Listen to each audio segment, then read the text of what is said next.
Salam jemaat yang dikasihi oleh Tuhan.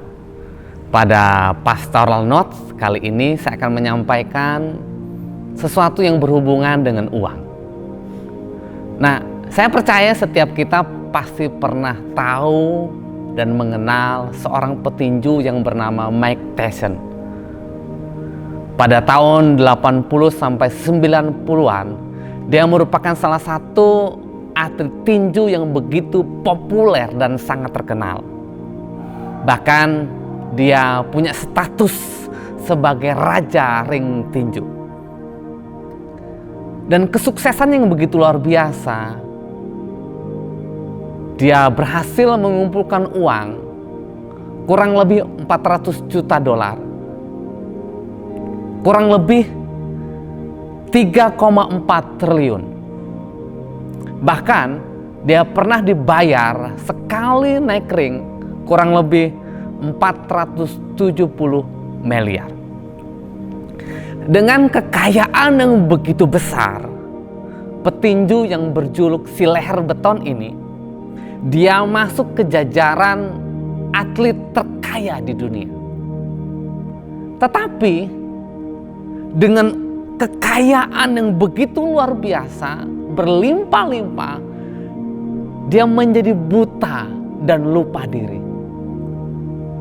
Ia hidup berpoya-poya, dia menghamburkan kekayaannya, dia membeli apa saja yang ia mau, ia hidup dalam pesta pora setiap hari tanpa terkendali. Sampai pada akhirnya, kekayaan yang begitu banyak menjadi habis. Bahkan ia dinyatakan bangkrut, memiliki hutang yang sangat besar, kurang lebih 190 miliar. Yang lebih ironi adalah bahkan ia pernah masuk ke dalam penjara. Mike Tyson mungkin adalah orang yang pintar dan cerdas cari uang, tetapi dia gagal dalam hal mengelola keuangannya dengan baik. Apa yang bisa kita pelajari dari kehidupan Mike Tyson? Salah satu yang bisa kita pelajari adalah seberapa banyak apapun kekayaan yang kita kumpulkan dalam hidup ini pasti habis kalau kita tidak mampu mengelola keuangan kita dengan baik. Seperti ada sebuah ungkapan yang mengatakan, sekecil apapun uangnya akan cukup bila kita gunakan untuk kebutuhan hidup. Tetapi sebanyak apapun uang kita tidak akan pernah cukup untuk memenuhi gaya hidup kita. Nah, sebagai orang percaya, kita harus punya sikap yang benar terhadap uang. Kita harus belajar bagaimana mengelola berkat Tuhan, keuangan yang Tuhan berikan dalam kehidupan kita, supaya pada akhirnya kita terhindar daripada masalah yang ditimbulkan karena uang. Tuhan Yesus pernah berkata dalam Lukas pasal 12 ayat 15. Katanya lagi kepada mereka, berjaga-jagalah dan waspadalah terhadap segala ketamakan. Sebab walaupun seorang berlimpah-limpah hartanya, hidupnya tidaklah tergantung daripada kekayaan itu. Tuhan Yesus mengingatkan kita bahwa hidup kita tidaklah tergantung daripada kekayaan kita. Kenapa? Karena ada begitu banyak orang-orang yang hari ini mengorbankan kesehatannya, mengorbankan keluarganya, mengorbankan pernikahannya, mengorbankan hubungan-hubungannya, bahkan mereka mengorbankan imannya demi mengejar uang. Uang telah menjadi segala-galanya dalam kehidupan mereka. Bahkan kita tahu gaya hidup yang sekarang sedang hits dari kalangan generasi milenial atau generasi Z. Mereka bisa saja kecolongan dan kebobolan dalam mengelola keuangan mereka. Kenapa? Ketika mereka melihat ada kafe baru, mereka pasti coba. Ketika mereka melihat ada diskon atau kata sale, mereka beli, mereka menjadi kalap, mereka beli apapun, sekalipun itu bukan kebutuhan mereka.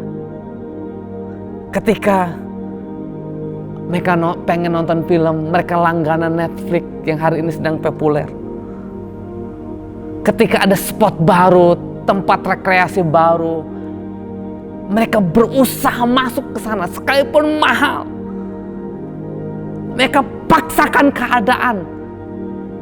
Sekalipun mungkin keuangan mereka belum cukup. Demi apa? Demi konten media sosial mereka. Demi apa? Demi pengakuan. Dan lebih miris adalah ada begitu banyak orang yang berhutang hanya untuk apa? Eksis di media sosial. Nah, Amsal pasal 21 ayat 20 mengatakan demikian. Harta yang indah dan minyak ada di kediaman orang bijak, tetapi orang bebal memboroskannya. Firman Tuhan, Raja Salomo mengatakan bahwa orang bebal memboroskannya. Mungkin selama ini jika kita merasa bahwa Tuhan tidak memberkati kita, atau Tuhan kurang memberkati kita, dan kita merasa bahwa hidup kita selalu kurang. Hidup kita selalu kurang. Hidup kita selalu rasanya tidak cukup. Mungkin yang kita perlu evaluasi adalah apakah kita sudah mengelola berkat Tuhan dengan baik dan benar. Sebab jika kita gagal mengelola keuangan berkat Tuhan dalam kita dengan baik dan benar, maka kita tidak akan pernah mengalami kemerdekaan atau kebebasan dalam keuangan kita. Salah satu orang yang pernah hidup, dia adalah pernah menjadi orang terkaya di dunia, yang bernama John Rockefeller. Dia mengatakan seperti ini, saya memberi 10% untuk Tuhan, 10% untuk disimpan, dan hidup dengan 80%-nya. Artinya apa? Dia mengajarkan bahwa minimal kita menyimpan, menabung kurang lebih 10-20% penghasilan kita. Bahkan kalau kita belajar bagaimana Yusuf ketika dia ada di Mesir, maka dia menyimpan kurang lebih 20% dari hasil panen. Supaya apa? Untuk menghadapi musim kelaparan dan kekeringan yang terjadi di Mesir. Yang menarik adalah salah satu tanda bahwa kita memiliki kehidupan rohani yang sehat itu dilihat bagaimana cara kita mengelola berkat Tuhan dengan baik dan benar. Makanya kalau kita membaca Alkitab, maka kita akan menemukan sebuah fakta yang unik. Yang pertama, 16 dari 38 perumpamaan Yesus itu berkaitan dengan uang. 1 dari 10 ayat dalam Perjanjian Baru itu berkaitan dengan keuangan. Alkitab menulis kurang lebih 500 ayat tentang iman, 500 ayat tentang doa, tetapi kurang lebih 2000 ayat tentang uang.